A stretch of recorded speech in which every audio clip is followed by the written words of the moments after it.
Hello and welcome to the fourth class of our sixth session online course, Researching New England. My name is Ginevra Morse. I'm the Director of Education and Online Programs at American Ancestors and New England Historic Genealogical Society. Once again, I'll be moderating today's event. As a reminder, this course aims to familiarize you with the important resources, records, and research strategies for New England, focusing on the 17th century to present day. And tonight's class will focus on the state of Vermont. Our instructor for this session is Ann Lawthers, genealogist here at American Ancestors. Ann helps individuals with their family history research both online and on-site through education programs, one-on-one consultations, and reference assistance. She is a graduate of Wellesley College and the Harvard School of Public Health and has completed the Boston University Certificate in Genealogical Research program. Ann's areas of expertise include New England and New York, the Mid-Atlantic, Ireland, Eastern Canada, and migration patterns. So similar to the other classes in this course, Ann will begin by presenting kind of a brief overview of the history and settlement of Vermont, followed by some go-to published guides and resources. And much of tonight's class will be focused on what records exist for the state, how to find them, and how to make the most of those resources in your family history research. And then we'll wrap up with a look at some additional sources and repositories. You'll find a PDF of today's slides at the online course page, as well as a handout. And starting tomorrow, you'll be able to watch a recording of today's presentation on that course page.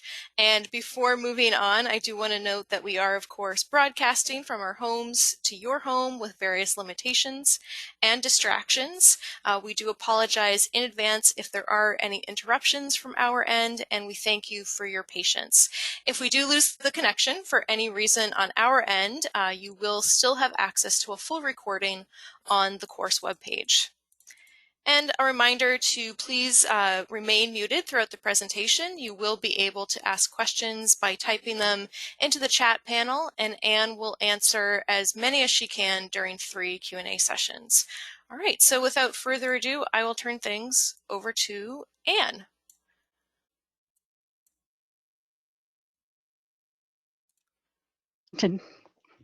Thank you. Vermont, the Green Mountain State, a state with incredible fall foliage, picturesque villages, great skiing, great hiking, and a unique history for the families who settled in the area. But interestingly, it was also largely unsettled for much of the 17th and 18th century. This is our roadmap for the next hour. As Ginevra said, I'm going to start with some background on the history.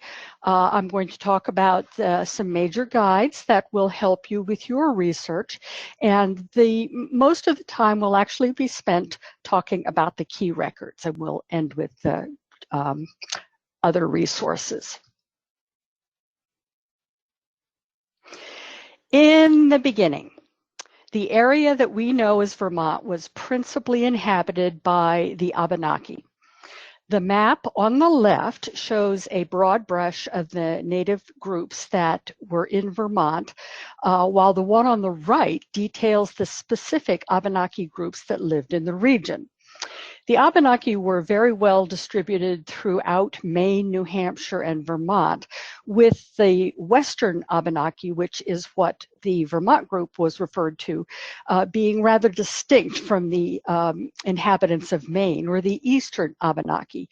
So on the left, you see we've got the Abenaki, the Mohegan, and the Pennacook in the south. And on the right, the major groups are the Missisquoi, and the Sokoli was another name for the Missisquoi group. And we've got the Kawasuk and other groups of Abenaki.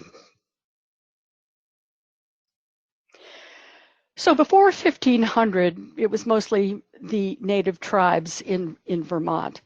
In 1609, Samuel Champlain discovered Lake Champlain. French continued to visit the region since 1609, but they hadn't established a permanent European settlement. The first permanent European settlement was Fort Dummer, which is in the southern part of the state. It is where Brattleboro is today. And then in 1749 begins the momentous process of granting lands in what is now Vermont. And New Hampshire Governor Wentworth led the way in 1749 with the Bennington Grant. Settlement in Vermont proceeded very, very slowly. There is a book in the library by J. Holbrook on the 1771 census of Vermont. I'll talk more about that later, but it has a really nifty table in there. I think it's 5, I can barely read it. It's the one on the left, and it shows the settlement of Vermont in chronological order. So the first settlement was Westminster in 1739, and on the map there on the right, Google map, it's the 4th button up from the Massachusetts border on the Connecticut River.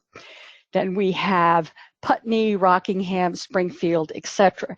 And you will notice on the right that the early settlements congregated along the Connecticut River. The Connecticut River was a major route for settlement. There were a few stragglers on the western edge of the state and one a bit further north. So let's look at a map from the time period. This is a map by Samuel Langdon, and it shows the settlement of Vermont by 1757. Recall that Governor Wentworth began issuing grants in 1749, so by 1757, we see that southern Vermont is actually dotted with several settlements. We've got Bennington, Wilmington, Cumberland, etc., all down there on the border of Massachusetts. Now, you will also notice that there are some settlements going up along the Connecticut River, which is on the right-hand side of the screen. 2 other features I'd like to call to your attention. In this mapmaker's view, the Hudson River is right there on the left. So it's not precisely to scale, shall we say. And do note that the Black River is in the middle of the map. I'm sorry, up towards the top of the map where it says Connecticut River. That's going to be your anchor point for the next map that I'm going to show. So here's the other half of the 1757 map. The Black River is down there at the bottom, just above the words 57 on the map. But you'll notice there really aren't many settlements. The Connecticut River goes up on the middle of the map and curves off to the right. You've got Lake Champlain over there on the left, and there are a few settlements there on the left. You've got Lake Fremamagog, which straddles the border between Quebec and Vermont. But my favorite part of this map is what the map maker put right there in the middle: wilderness unknown. I've circled it for you. Yes, it was a wilderness. Then came the French and Indian Wars. Vermont pretty much was unaffected by these wars, except for the need by the British to resupply troops fighting at the base of Lake Champlain. This led General Jeffrey Amherst to construct the Crown Point Road going from Woodstock to Lake Champlain. It's the big fat red line in the middle of the map. The next major event was 1764. King George II decreed that the Connecticut River was going to be the western boundary of New Hampshire.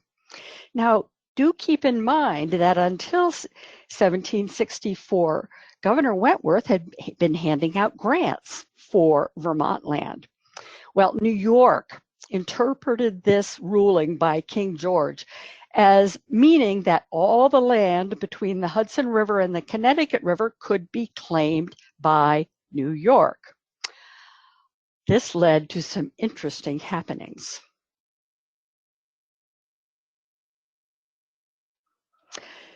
This map is a slightly better view of the Crown Point Road. It shows how it wends its way through the center of the state, basically following the Winooski River, which at that time was known as the Onion River. And it was a major feat to get across the Green Mountains.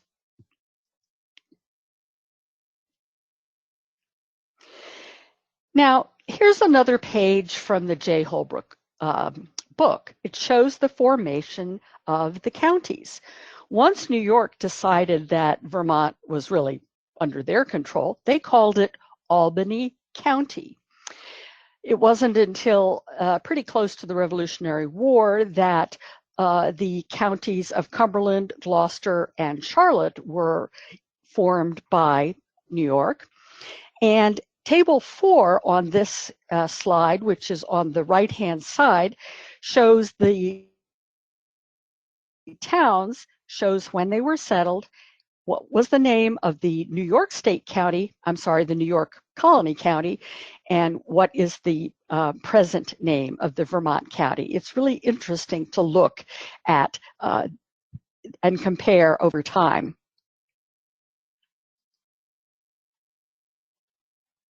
So we had a battle going on here. New York and New Hampshire both claimed portions of Vermont, even to claiming the exact same parcels of land. On the left-hand side, you have what was claimed by New York in yellow. On the right-hand side, you have what was claimed by New Hampshire in pink. And lo and behold, they overlap.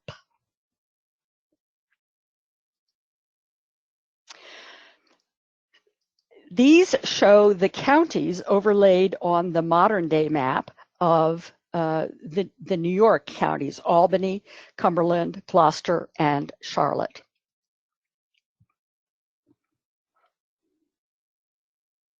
Well, Vermonters grew tired of being in the middle of a power struggle between these two colonial powers.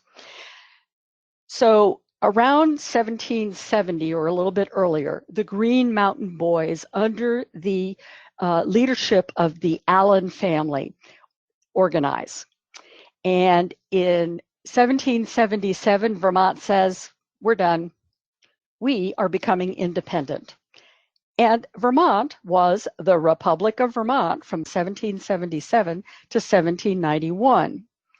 In 1790, the Republic settles their land disputes with New Hampshire and New York and was admitted to the Union as the 14th state on the 4th of March, 1791. One thing I think I forgot to mention, which was that by the end of the French and Indian Wars, there were really only about 300 permanent settlers in Vermont. So in 1763, there were really very, very few people in Vermont. Once Vermont became a republic and once it became part of the country, there was a great deal of migration. And where did those settlers come from? Well, some came up the Connecticut River from Connecticut. Individuals from Rhode Island typically went west directly from Rhode Island across Connecticut to the river and then north. And of course, Western Massachusetts was perfectly positioned to send settlers north. Some settlers came across the Connecticut River. These people were mostly from New Hampshire or from eastern Massachusetts. And of course, people came south. They came south via the two lakes, the two major lakes on the border between Quebec and Vermont. Next, we will look at how settlers moved around the state. Early roads in Vermont were few and far between and mostly began as animal tracks and native paths. Water was the most common denominator for migration. Look at Lake Champlain. Look at the Winooski Lake. By the way, the map on the lower part of this slide shows the Winooski River as the Onion River, and it shows roads on either side as dotted lines.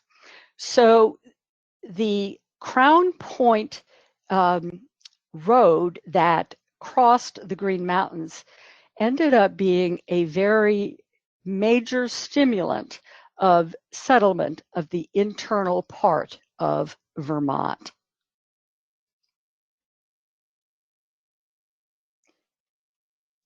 And now we have Vermont in 1795, looking much more like the state that we are familiar with. Okay, now we should turn our attention to guides that will help us with our research in Vermont. First is the Genealogist's Handbook for New England Research. This is really one of my favorite books. It's currently in its 5th edition, and the 6th edition will be out next summer. So it's an essential book to help you figure out where the records are that you need.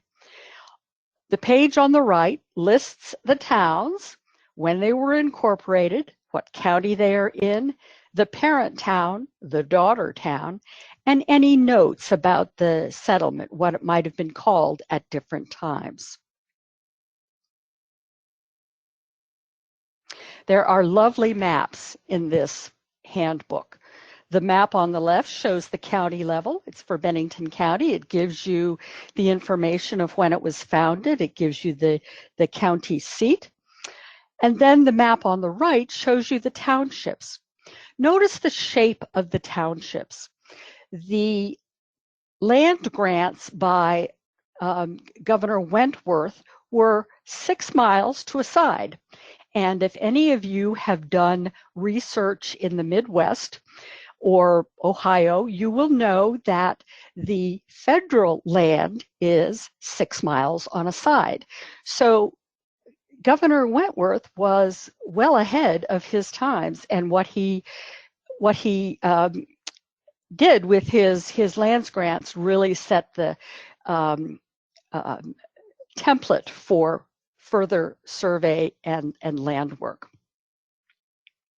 Now, if you don't have the map, if you don't have the handbook available, you can always go to the Family Search Wiki. The Family Search Wiki has 3 separate types of pages about Vermont. One is the state page, which gives you information about getting started, some basic tools, and perhaps the most important thing or the most useful feature of the page is the box here on the right-hand side.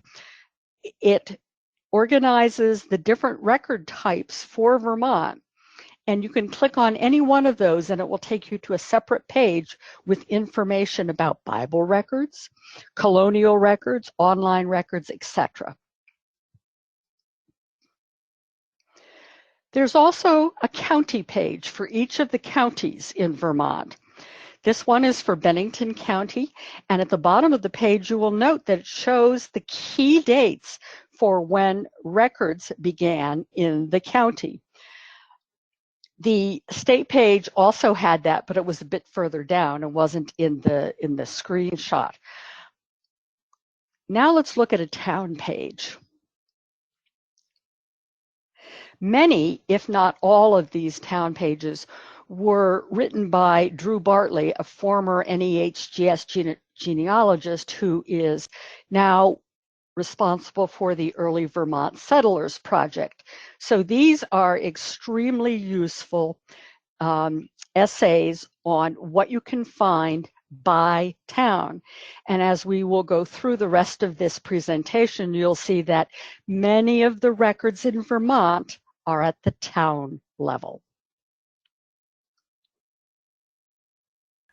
All right, well, thanks, Anne, for that great introduction. So let's pause here, see if there are any questions. Go ahead and type them into the chat panel, and we'll try to answer as many as we can. So one question, with all of these boundary changes, especially with New York, New Hampshire, if you do have ancestors who were in those early settlements, where are you likely to find those records? Are they in Vermont? Are they in New Hampshire or New York? Could they be in all of the above? Yes. They very well could be in all of the above. It will take some time to become used to where the records are, but once you have discovered their locations, it is possible to seek them at the appropriate level. Okay. And Charlie asks, what about migration from eastern New York State that borders Vermont? Do you see a lot of settlement coming from eastern New York into the state? Not as much. It's mostly from Vermont into eastern New York.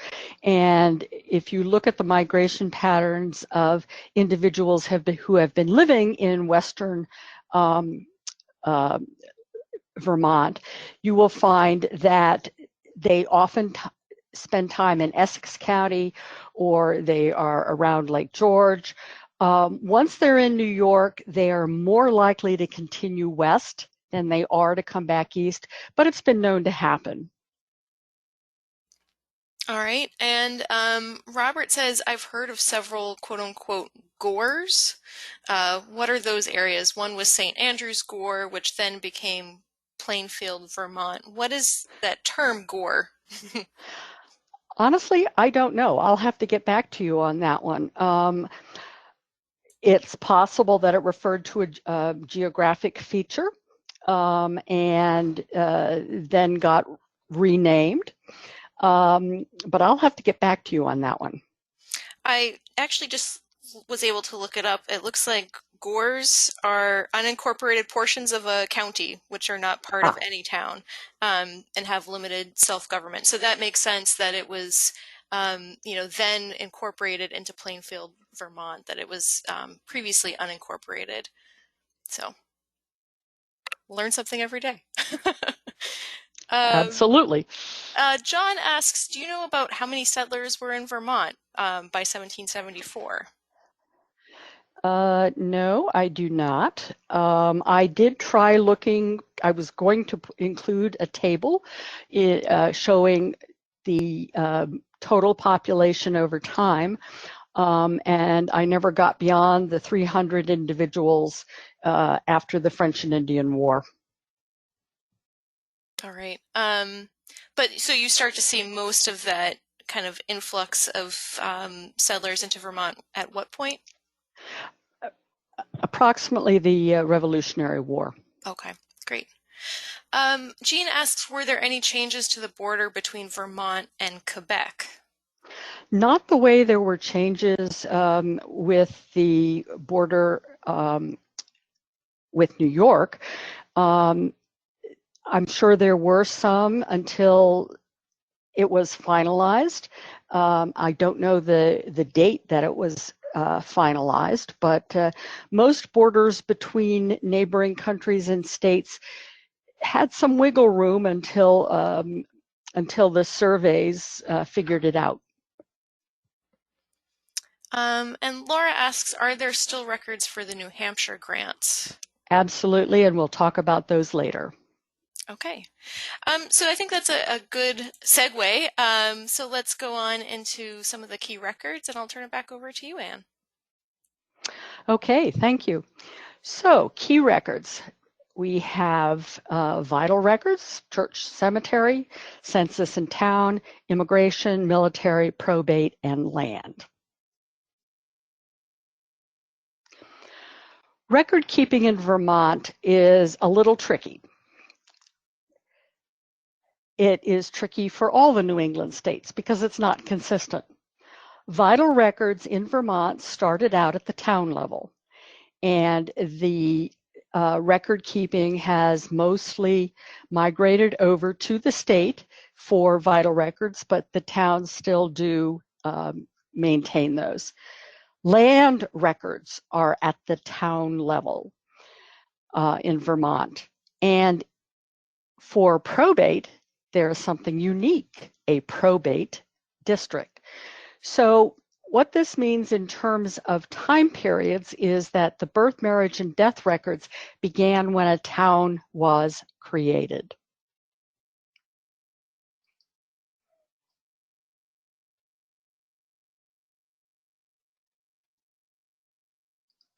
And where do you find those town creation dates? Well, you can go to the Genealogist Handbook, which lists the incorporation date for each of the towns in Vermont. Or you can go to American Ancestors. We have something called town guides, and these town guides do list the date that a town was incorporated.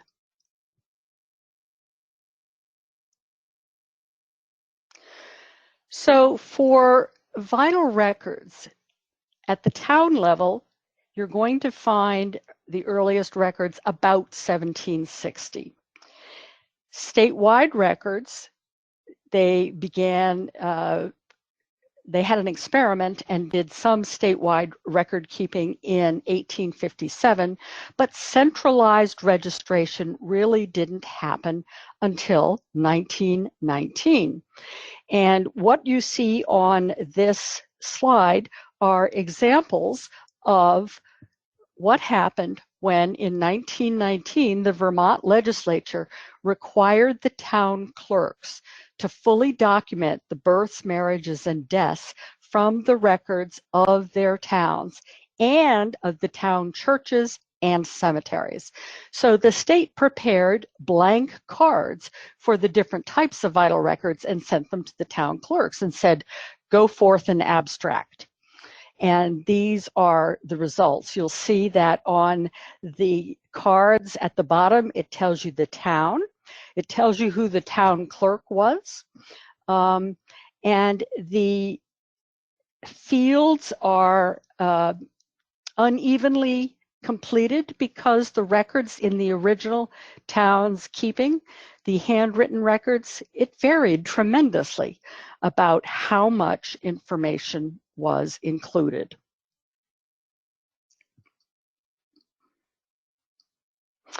Okay, so where are you going to find online Vermont vital records? One of your best sources is probably American Ancestors. We have Vermont births, marriages, and deaths, 1700 to 2008. Our database is the same as what you will find at both Family Search and Ancestry. It's those cards that I was showing you earlier. Family Search does have several different databases. They overlap, and I will be showing you in the next couple of slides the difference in what you see depending on the site you use to get your vital record. So this is an example from American Ancestors. It's for Beatrice Bostwick. It's her birth on March 5th, 1887. It's got her town, Richmond. Her father was born in Canada. Her mother was born in Richmond. And Salmon Green, the town clerk, filled out this particular card. Now, if you go to Family Search, you might be tempted to go look at the Vermont Town Clerk records. This is a database that is the traditional register style. That is, multiple births are listed on the same page. This has Beatrice Bostwick and her birth date along with the page and the volume that her birth was found on in the original records, but it's part of a series. And if you go to Family Search Vermont Vital Records database, you'll see exactly the same card that you saw at American Ancestors, but this is a true screenshot. It's harder to read. The family search resolution of these cards, I don't think matches what we were able to do at American Ancestors. And if you went to Ancestry, you will see that, oh, look at this. Source information, Ancestry.com, Vermont Vital Records, etc. Original data, state of Vermont. Aha, New England Historic Genealogical Society, Boston, Mass. You go to Ancestry, you'll see exactly what you see at American Ancestors. Now, sometimes you will need to get your vital records out of a town record. This is a page from the Swanton Town Records that also includes vital record information. So it says here, be it remembered that at Swanton on August 2nd, 1817, Harriet B. Hall, daughter of Charles and Eliza Hall, was born. And then right underneath it, it says, I hereby certify that the number of scholars over 4 and under 18 in the school district in which I live is 61. So you've got these two totally different types of data juxtaposed on the same page, which is the beauty of town records. Now, for some areas, you may need to go sort of outside the usual box, and you may want to take a look at the Elmer I. Shepherd collection or the William Bradford collection. What I've done here is I've colored in yellow those townships that Elmer Shepherd collected information from. This is over and above and different from sometimes what you would find in the major collections. And the William Bradford Brown collection is in green. You'll notice it's mostly, well, it's all southern Vermont.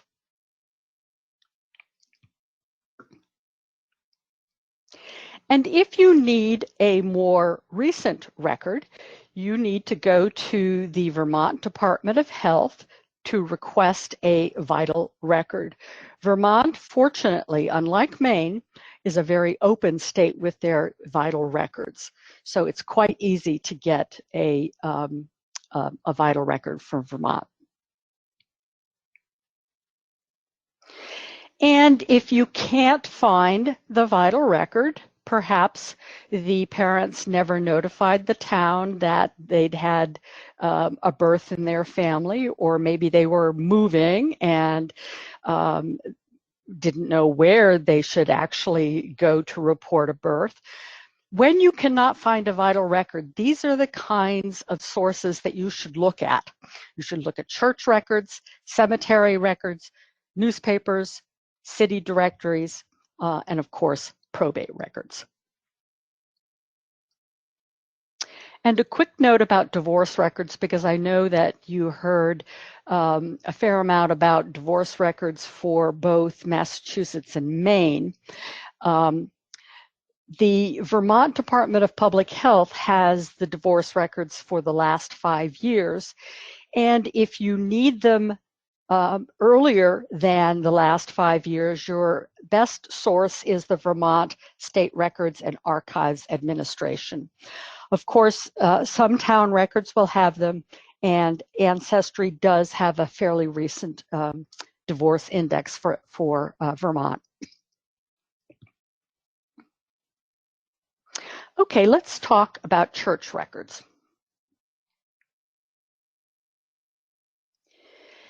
If your ancestor is French Canadian, the first resource for you to check is the Vermont French Canadian Genealogical Society's outstanding collection of Roman Catholic records from Vermont. Some of these records are online, but many of them are only in books. This is an example for the Bostwick family. The Bostwick, what I love about this is that these are the records from Richmond, Vermont, and some of the children of the Bostwicks are listed under Bostwick. Marie Bostwick, born 1878, to Charles Bostwick and Zilda Rivard. Sophie Bostwick, believe it or not, Marie Rivard is exactly the same person as Zilda Rivard, but in Canada, their name was Bousquet. So some of the family's births are listed under Bousquet. So these French-Canadian repertoires, one of the helpful things is sometimes people have trouble figuring out how their French-Canadian ancestors may have changed their name once they came to America. But here is an example where you have the same family using both forms. Very useful. Now, for online church records, you have a couple of options. At American Ancestors, we have indexed the repertoire books. We also do have, for Rutland and Springfield, two separate databases of church records. For Family Search, which I will go into in a bit more detail, you're going to be looking for image-only records. You will have to go to the catalog. And Ancestry has church records for two towns, Swanton and Rockingham.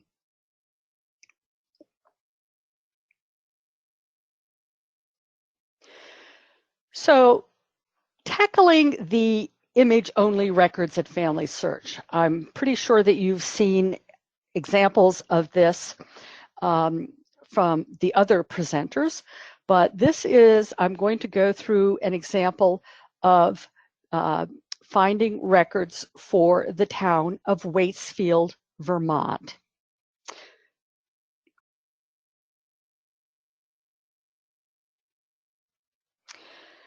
So I had put Vermont, Waitsfield, or rather Washington, then Waitsfield, into the search box, and the results came up on the right-hand side here, including church records. There was one, records of the church in Waitsfield, the Congregational Church in Waitsfield. And as was mentioned, I'm sure in previous sessions, what you see on the right-hand side are all the records that the Family History Library holds for a particular town. So I've clicked on records of the Church of Waitsfield, and it shows me that there's a camera icon down there on the bottom right-hand side. I go, oh goody. I then click on that camera icon to look at the image-only records.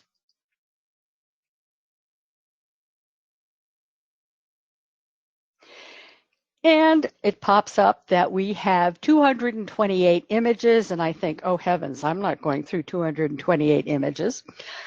But usually they are organized in some fashion that you can pretty quickly figure out after looking at a couple of them. And then when you finally get to where you want to be, which is the next slide,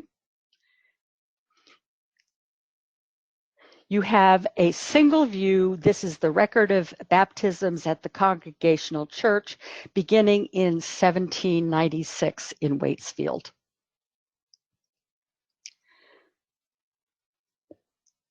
Now, since this is a Congregational Church, I thought that I would also see what the Congregational Library in Boston had digitally available. And I used their map to identify that there are only two churches that they have included in their digital collections, the First Church in Manchester, Vermont, and the First Church in Bennington, Vermont. But if you have ancestors from either of those communities, it's worth taking a look at the records because they've done a very nice record with their digitization. Now, if you are fortunate enough to get to the our research center in Boston, we have lots of microfilm for Vermont towns. And this is a page from the new guide on Vermont that we have created a PDF for you because its web version is not yet available. But it shows you where we do have microfilm and what it covers, whether it's vital records, church records, cemetery, etc. So let's look at cemetery records. You're going to want to head directly for Family Search. They have a great collection. You do have to use the catalog. When those index cards that I showed you earlier were completed, the clerks were supposed to compile from cemeteries, but sometimes it's easier just to go through a cemetery guide. This is a book of deeds, cemetery records from the town of Richmond, Vermont. The next page shows you a digital book that's available at Family Search. So this one is for Woodstock. It has 112 pages. You'll see that the first part of the image does say view all 112 pages, so you can take a look at it. And then there's an example of what you see on the bottom right. Additional sources for cemetery inscriptions: do check books. If you are living in Vermont and are able to visit the Vermont Historical Society, do check their catalog. They've got a lot of cemetery books. I've already mentioned the microfilm and manuscripts. Manuscripts are a great source for tombstone inscription and cemetery holdings. You can find these at a repository such as American Ancestors or local historical societies. So if you are going to look for manuscripts at American Ancestors, you do have to use the advanced search feature. Here I have put in Vermont in one field and cemetery in the next, and I'm limiting the collection to manuscripts. And then these are the results. Manuscripts are always indicated in our catalog by these scrolls.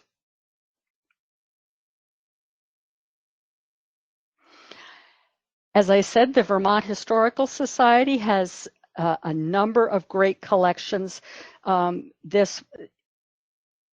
I searched for cemetery, came up with 287 unique records. So don't forget the Vermont Historical Society.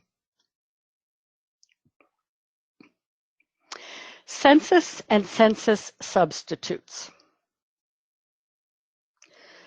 Vermont has a full set of U.S. federal census. No missing years. Yay! There are a couple of things that I want to point out to you about other censuses. First is the 1771 census.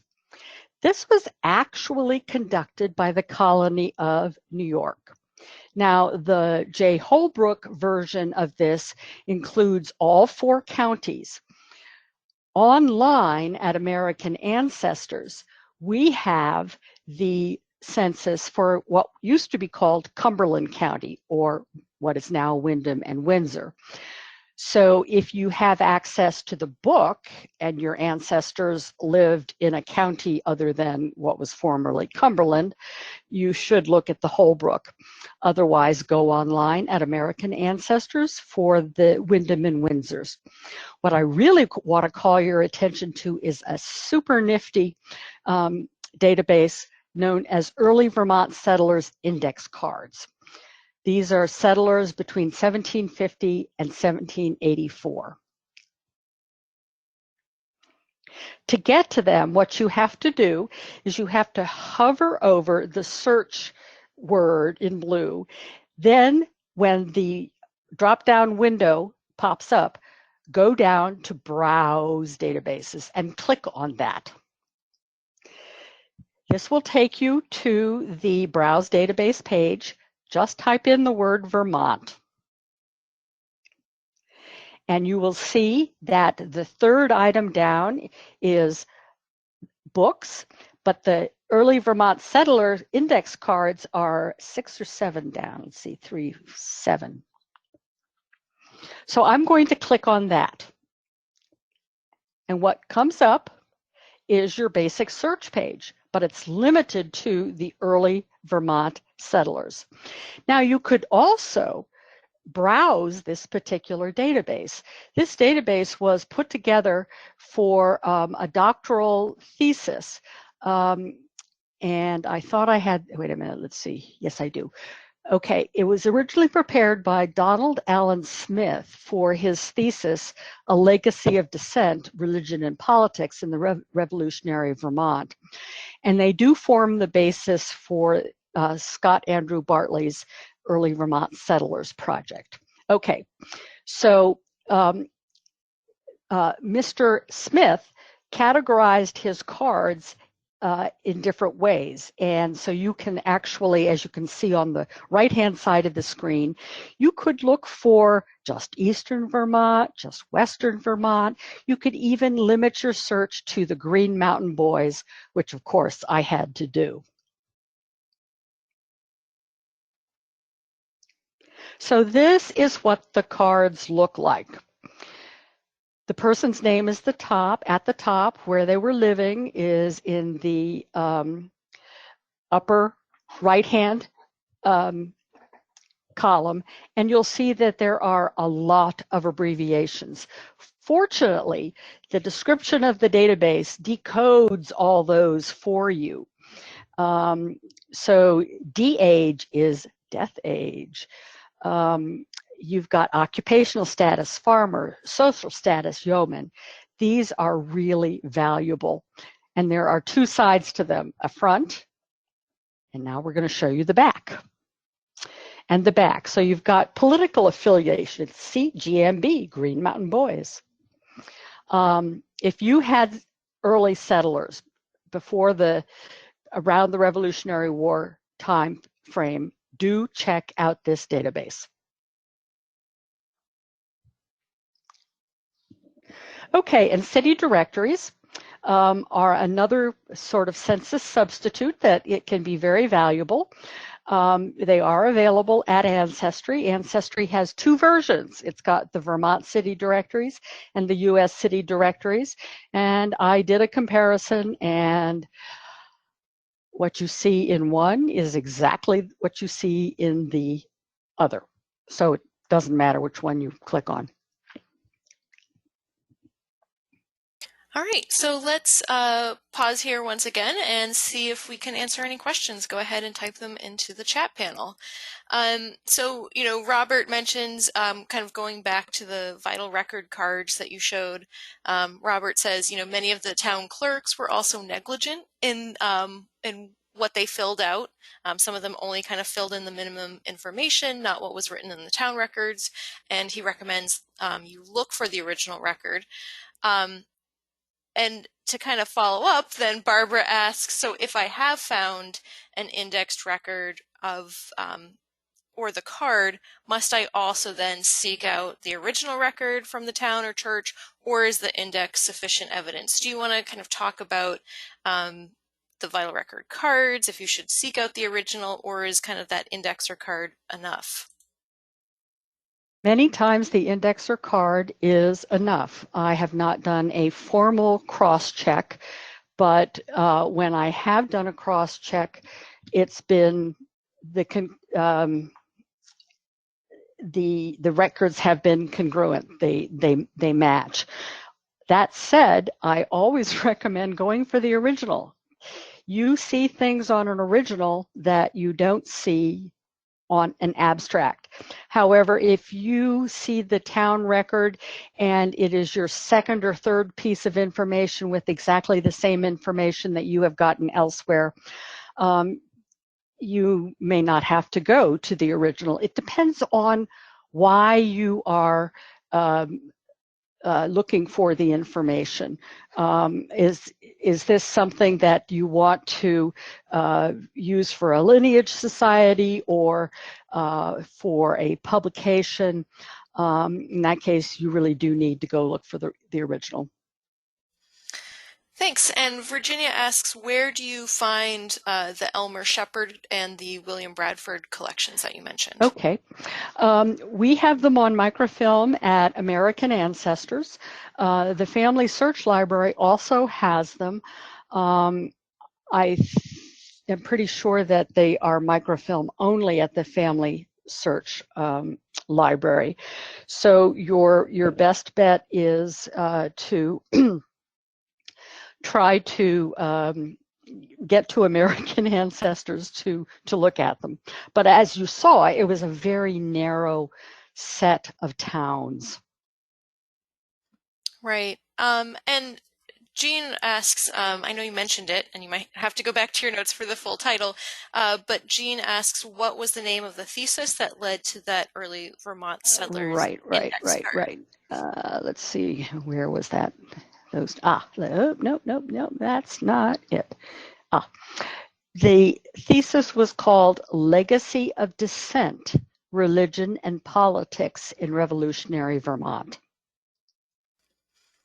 Right, and I also believe that if you go to the early Vermont settlers index cards on through the browse databases that Anne showed, there is a description if you kind of scroll down from the search fields, and that will tell you more about kind of where that information is coming from. It will provide some search tips, a sample record. So that's also a good thing to check out for all of our databases. If you do search by a specific database, there's always source information and some more description that kind of really gives you the context of those records. Timothy asks, when will the Genealogist Handbook for New England, the 6th edition, be available? Next summer. Originally, it was going to come out this summer, but this has been an unusual year. So regrettably, we did have to postpone the publication of that. Right, but definitely stay tuned, and we'll, of course, always announce publications in the Weekly Genealogist, our free e-news that goes out every Wednesday. It will be posted on our website. It will be a big deal when the 6th edition comes out. So fortunately, we'll have to wait until next summer. Okay, so it looks like those are just about all of the questions. So I will turn it back over to you, Anne. Okay, thank you. Let's talk about town records. As David Lambert told you, they are one of the most underutilized resources, but I think they are just fascinating. Now, what I've done here is I've done a snapshot from the description of the town records at Family Search, one for Vernon, which used to be Hinsdale, and it says, this contains principally land records of the town of Vernon. It includes proceedings of the town meetings, records of strays, births, marriages, deaths, earmarks, etc. Then below it, I've done Vermont, Windsor, and in this set, you find much the same thing, but you also find religious certificates and warnings out and other records. Now, I wanted to show you these two because when you are using the catalog, oftentimes something bright red will pop up and say, like this, Vermont Town Clerk Vital Records available online, click here. Well, you get something different if you click there rather than going down to the camera image, so which I would now like to show you. Okay, this is, I'm looking for a record for Martha Norwich, and I know that a record does, Martha Goodrich in the town of Norwich. And I know a record exists for her because I've seen it. But for this particular database, the town clerk vital and town records, I get a big fat 0. See on the right-hand side? Nothing. However, if I had instead taken the time to scroll down and look for that camera icon, clicking on that, dun, dun, dun, dun, Martha Goodrich, daughter to John and Mabel Goodrich, born May 9th, 1790. It just wasn't indexed. So many times it pays to look at the town records.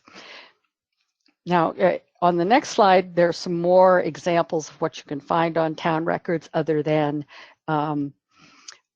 vital records. You've got earmarks for the cattle, and you've got the various votes that the selectmen made. It says here at town meeting, we voted for different offices. So John Hatch, clerk, you've got other officers, supervisor, treasury, etc. If you can't find your ancestor's name in a census or a tax list, look at the town records to see if he has interacted with the town in some respect. He may have been on the road committee. And then we have warnings out. This is a peculiarly New England feature. Newcomers to a town had to be self-supporting. And if the selectmen of a town determined that a newcomer was likely to be a burden on the town, they were warned out. And the warnings out were recorded in the town records.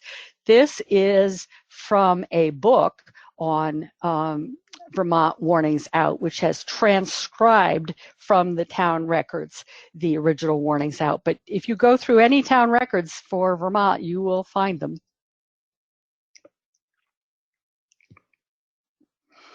Okay, let's talk about immigration records. You don't usually think of Vermont and immigration all in one breath because it doesn't have a port like Massachusetts or Maine or any of the, or Connecticut, or even New Hampshire's got access to the ocean. But what we do have are border crossings.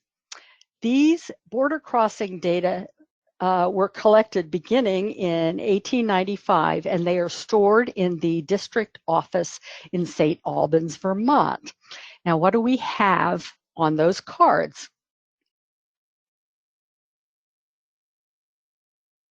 This is an example for a border crossing for Clara Hill. She lives in Quebec, and she's traveling to St. Johnsbury, Vermont. It gives her age, her place of birth, who she is going to visit, and how long she's planning to be in the U.S.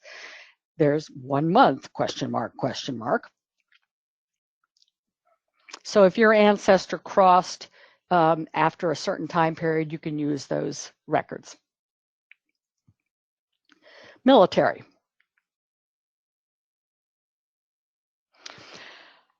Vermont was largely spared the French and Indian War. In this map, you can see some movements, and you'll notice that there were some fairly major engagements along Lake Champlain, but mostly on the western shore, not on the Vermont side. As I mentioned earlier, the Crown Point Road was an important addition to help with the British resupply, but it didn't yield records of the type that we can get genealogical facts from.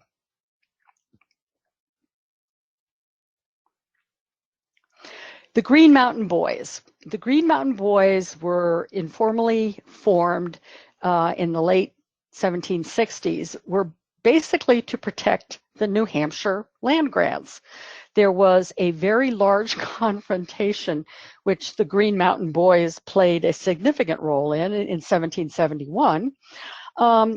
James Breckenridge in North Bennington was saying, I've already paid for my land. I've paid New Hampshire for my land. And New York was saying, no, you haven't paid for your land. You haven't paid us. Well, the Green Mountain Boys fortified Breckenridge's house, and when a large posse came from Albany, New York to evict James Breckenridge, the Green Mountain Boys were there to protect. No shots were fired, and the posse was turned back. Now, there's also a military unit called the Green Mountain Boys. It was chartered in 1775, and this slide shows the charter. And it was instrumental, this group was instrumental in the victory at Ticonderoga. I want to call your attention to two books on Vermonters in the Revolutionary War. They have two different types of information. This book is at American Ancestors and is probably available elsewhere. It contains the rosters of the soldiers. So it is a key source that you are going to be using for your research. The second book is Soldiers, Sailors, and Patriots of the Revolutionary War in Vermont. Instead of rosters, what this does is it gives you little sketches, biographical sketches of the different soldiers who served during the Revolutionary War, where they were born, what company they served with, and where you can find additional information about them.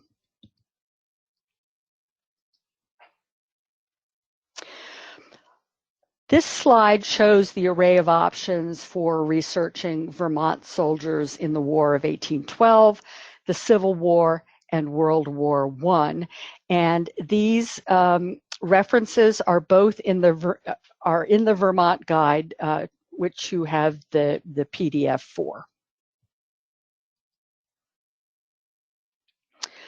Let's talk about probate. Vermont probate is at the county level until it isn't. Currently, the southernmost counties of Bennington, Rutland, Windham, and Windsor have two probate districts. What I am showing on this slide is in yellow, where does the county and the probate district line up? And it's for Grand Isle, Franklin, etc.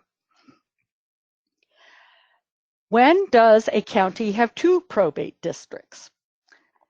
Well, Bennington, Rutland, Windsor, and Windham, and the bottom of the slide shows you the names of those two probate districts. And in the green, we have where the county does equal the probate district, but originally there were two probate districts. So you have to be aware of dates and when the different probate districts were in force. Now, where do you look up what the probate district is? The quickest and easiest source is to use the American Ancestors Town Guides. It will tell you for each town what the probate district is. So where do you go for probate? Well, at American Ancestors, we have microfilm only. Ancestry does have Vermont wills and probate records, and I'm going to show you an example in a moment. Family Search has them too, but most of them are image only. So let's take a look at what Ancestry offers.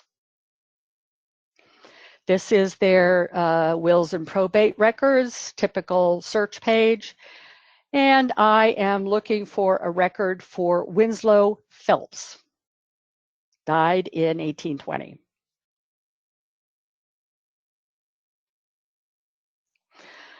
So the Ancestry results very quickly pop up, and I can confirm that yes, Winslow Phelps, 1820, Windsor, yes, that's correct. And oh, lovely, it's got a will.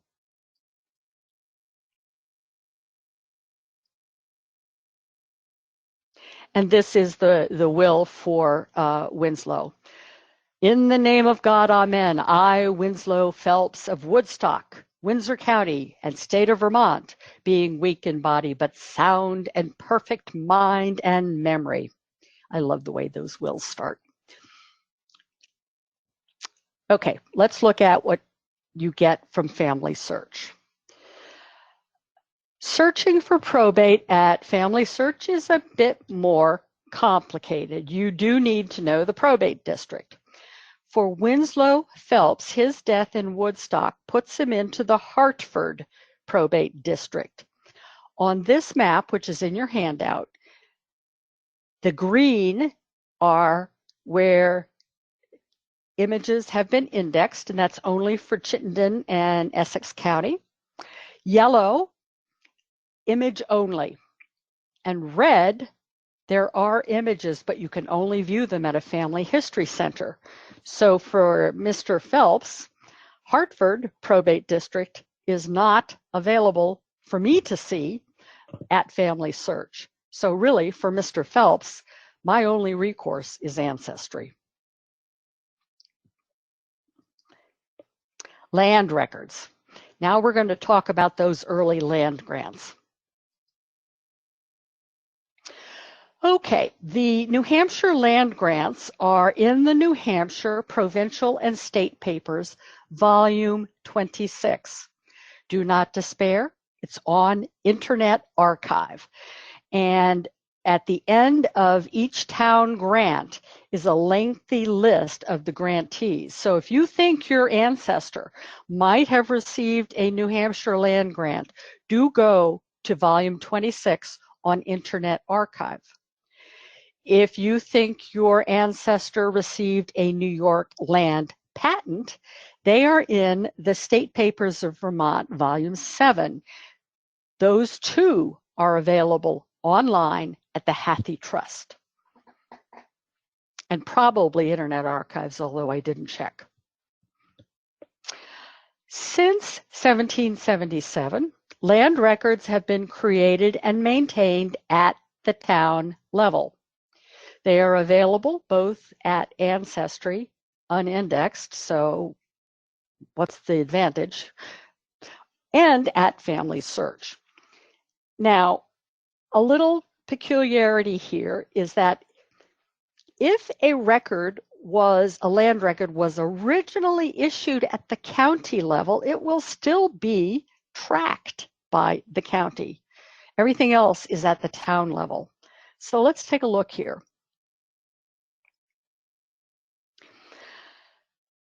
At the top is the listing for Vermont land records early to 1900.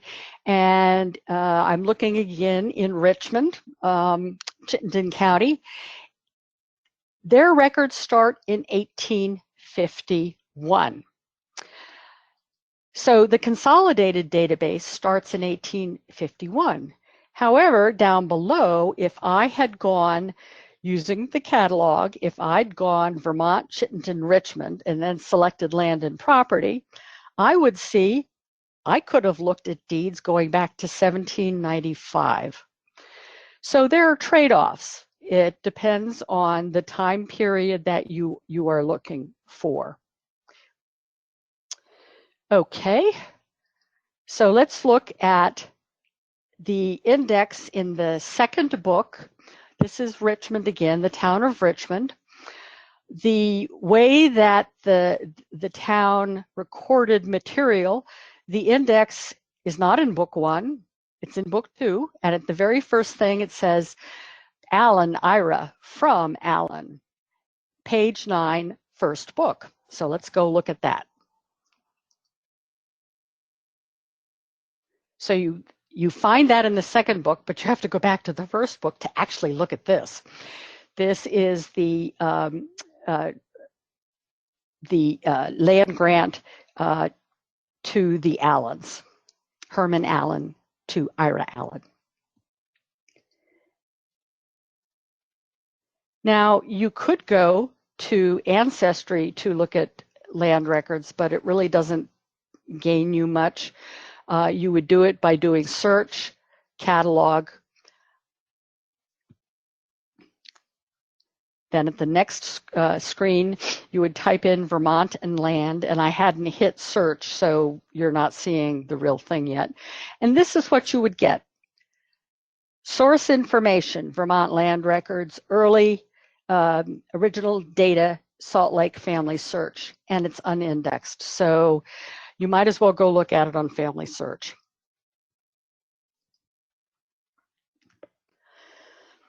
Okay, so we are done with the key records, and now we are going to talk about genealogies, repositories, and societies. Let's start with genealogies.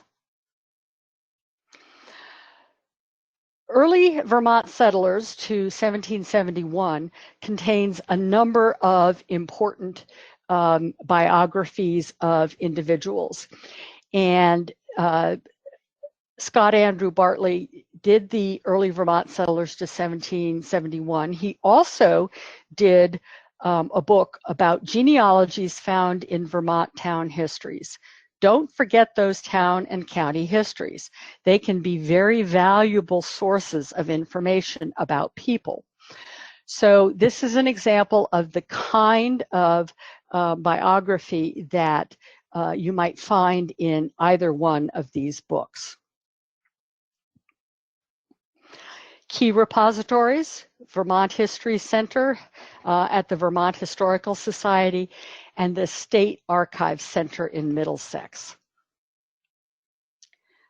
So the next slide is showing you that the Vermont History Center with the library is in Barre, and the History Museum is in Montpelier.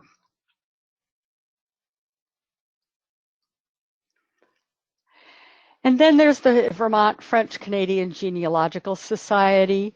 They are a very valuable resource for our French Canadian ancestors, of which I have many who came through Vermont. In fact, my entire French Canadian side came through Vermont. Another group that you could possibly contact. And finally, believe it or not, Facebook. More and more local historical societies are maintaining a presence on Facebook. Here, what I did is I searched for Burlington, Vermont Historical Society, and you will see that I got not only the Burlington Historical Society, but I got the Chittenden County Historical Society and the Manchester, Vermont Historical Society. So do check out Facebook for your local historical societies. And they are a wonderful resource for materials that you're not going to find elsewhere. All right. Well, thanks again, Anne, for all of that information. A lot to process and take in. But let's see if there are any final questions before we say goodbye for the evening. So Barbara says, I've read a lot of the Chester town records. Why were there so many highway surveyors elected? There would typically be about 15 each time. Any idea why that particular office would be held by so many people at a given time? Well, I can only speculate, and the speculation would have to do with who owned the land that the roads might have to go through. You'd want to make sure that your interests were well represented and that a road wasn't going to be suddenly crossing your land without your say-so, so to speak.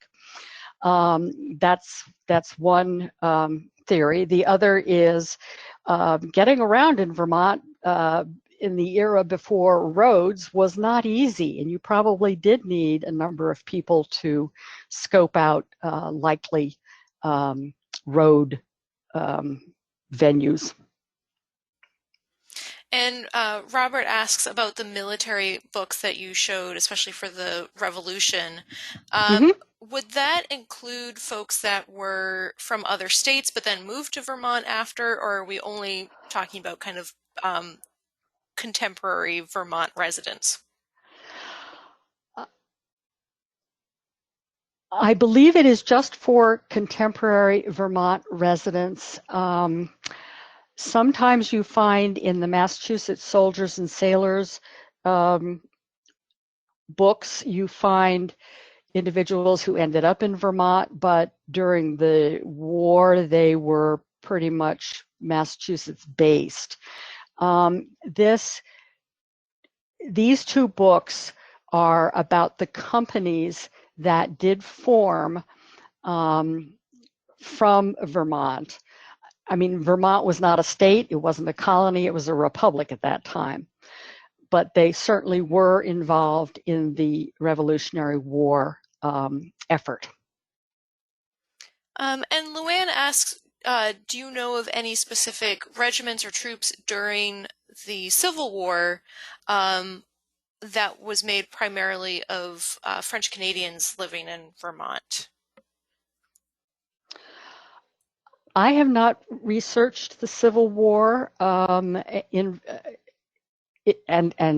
Vermont's role in the Civil War, so I'm afraid I can't answer that question. But I could certainly get an answer for you. Yeah, and that might also be a good question to send to David Lambert as well, who's Right. certainly kind of our Civil War expert. He might be able to quickly point you to a regiment or a unit that was from Vermont, made up of primarily French Canadians. But French Canadians, yeah. yeah, so you'll find his email and all of our instructors' email addresses, of course, on the course webpage. Jennifer says, she has an ancestor who was quote unquote warned out of Wells, Vermont in February of 1814. Might there be a detailed record of that warning out? And where would you find it? You would find it in the town record, and it would probably only say the person's name, the date that they were warned out. One thing about warnings out is that if you managed to fly beneath the radar, so to speak, for a year, you were in. You could stay in the town. So sometimes people would be warned out, but they wouldn't leave. And Robert asks, so for those probate records for towns that were originally in Caledonia that are now Washington County, where do you look for those probate records? I know Washington County is, an example where the county and the probate district are the same. Do you look in both? Where would you kind of start your search for those probate records? It would depend on the year. It would depend on the time period. So you would need to identify which county the town was in at what time period and search in that district. Okay, so it's kind of based on the time period. Yeah. It's all based on the time period. Okay. Jerry asks, what do you mean when you say go to the Internet Archives? Oh, I'm sorry. It's a website. Internet Archive, all one word, .org. It's a website that has lots of digitized books. Let's see. Martha asks, can you give a little more information on the St. Albans cards? I believe referring to the border crossings that you talked about. Right. And where's the best place to access those? I think I would start with Family Search. I believe that, of course, I'm going to not find it quickly. There we go. Both Ancestry and Family Search they both start in 1895. Of course, the advantage of Ancestry is that it is indexed. Do know that the St. Albans cards include people going into Michigan, people, I mean, it's anything that ended up centralized in St. Albans, Vermont, because it was a district office. All right. Susan asks, do you have any suggestions for researching loyalists from Ooh, Vermont? yes. Well, there are, first thing I would check with is the United Empire Loyalists League and their website. Let's see, I think that's right. United. I probably didn't type right. UEL. And look for records on their website because they do have a fairly extensive list of loyalists. If you are fortunate enough to be able to come to American Ancestors Library, I would point you directly to the books that you want. Some of them are by Broadstruck, and some of them are by Colton. There are a whole series of books that relate to loyalists and their claims and what happened to their property, etc. And a few people, I just want to note, so Internet Archive is kind of the name of the website, but the URL is just archive.org. So thanks for those folks who wrote that in. Internet Sorry, Archive folks. is the name of the website. So, you were close. And also, Elizabeth also suggested or recommended Abby Hemingway's Vermont Historical Gazetteer for Histories, which includes all Vermont towns, local histories of Vermont towns written in the second half of the 19th century, and she's found that very valuable. So that's another great resource. Okay, to go back to the United Empire Loyalists, Okay. I pulled up the website. It's UELAC.org, United Empire Loyalists Association of Canada. Oops. Okay, so that's uelac.org, and I can put that in the chat as well. UELAC, yeah, okay. And then Douglas asks, was there land in Vermont designated for those who fought in the Revolutionary War like New York did? No, because it was not a colony, and I have been told by Drew Bartley that the Vermont papers do contain references to land being given by the new state of Vermont to some of the Green Mountain Boys, but I don't have an example of that. But they did not maintain or offer bounty land for service. Now, if a Vermonter had served in the Continental Army, they would have access to bounty land a different way, and they probably would have been given land in Ohio. Interesting. All right, well, it looks like those are just about all the questions. If we didn't get to your question, again, feel free to reach out to our instructors directly. You have their email addresses on the course webpage. If you have any other questions about the program in general, or you're not sure, if you have a question and you're not sure which instructor to reach out to, you can always reach me at gmorse@nehgs.org. I've sent you several emails, and I'll continue to send you emails each week as we post the recordings and the materials for each class session. Once again, the URL for the course webpage is americanAncestors.org/education/online-classes/NE-course-2020. And I mentioned this, or I think Anne actually mentioned this. So we are in the process of creating a Vermont subject guide on our website, but that is not yet available. What we are offering to you is basically the text with all the links that will eventually go on that subject guide. So that's available on the course webpage as a PDF. It's on that left-hand side. If you kind of scroll down under other resources, you'll see subject guide Vermont text. And I'll also include that as a attachment in my follow-up email, so you have that as well. And I just want to thank you again for joining us for our fourth class of our 6-session seminar. The weeks are just flying by. Be sure to join us next week at the same time when Rhonda McClure will discuss the smallest state in the U.S., which is, of course, Rhode Island. And if you'd like to access more how-to resources or learn about upcoming online educational programs, please visit our online learning center at americanancestors.org/education.